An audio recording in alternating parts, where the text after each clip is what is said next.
검찰 사정 정국 속 여야 관계가 급냉한 가운데 윤석열 대통령이 오늘 오전 국회를 찾아 내년도 예산안에 대한 시정연설을 했습니다. 국회 취재자 연결해서 자세한 내용 들어보겠습니다. 임혜준 기자.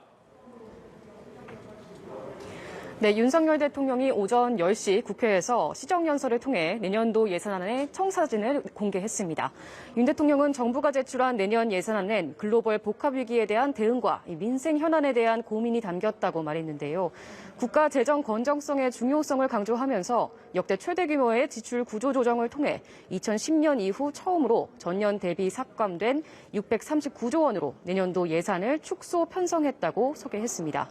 이 예산안은 국정 운영의 설계도와도 같다며 법정 기한 내 확정해 민생의 숨통을 틔워주길 바란다며 국회 협조도 당부했습니다.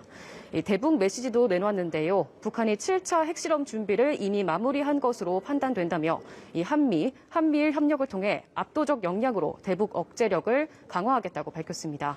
또 북한이 비핵화 결단을 내린다면 우리 정부는 담대한 구상을 통해 정치적, 경제적 지원을 다할 것이라면서 북한을 향해 대화의 장으로 나올 것을 촉구했습니다. 자, 다만 더불어민주당은 검찰의 민주당 중앙당사 압수수색 등에 항의하면서 시정연설 보이콧에 나섰다고요. 네, 그렇습니다. 민주당은 오전 의원총회에서 시정연설 참석 여부를 두고 의원들의 총리를 모았는데 결국 불참을 결정했습니다. 윤 대통령이 국회에 도착한 9시 30분쯤부터 국회 시정연설 이후까지 의원들은 규탄 피켓 시위를 벌였습니다. 야당 의원들이 대통령의 국회 시정연설에 입장조차 하지 않는 전면 보이콧을 행사한 것은 헌정사상 처음인데요. 앞서 야당은 검찰의 중앙당사 압수수색과 윤 대통령의 비속어 발언 등의 사과를 요구하면서 보이콧을 시사했습니다.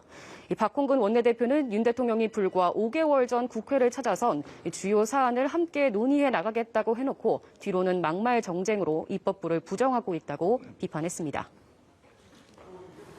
이런 민주당의 보이콧에 국민의힘은 강하게 비판하고 있습니다. 네, 그렇습니다. 국민의힘은 민주당의 보이콧을 일제히 비판했습니다. 주호영 원내대표는 시정연설에 참여하지 않는 것이 특권이라도 되는 것처럼 하는 것은 부적절하고 국회의 법상 책무마저 버리는 행태라고 지적했는데요.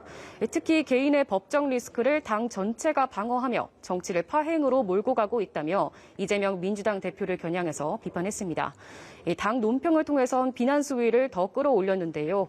양금희 수석대변인은 거대 의석을 힘자랑하듯 또 다른 헌정사의 비극을 낳게도 했다며 민주당 의원들의 시정연설 보이콧은 스스로 국민의 대표임을 보이콧하는 것이라고 맹비난했습니다. 민주당 불참 속 이루어진 시정연설에서 국민의힘은 윤 대통령을 박수와 환호로 맞았습니다. 지금까지 국회에서 전해드렸습니다.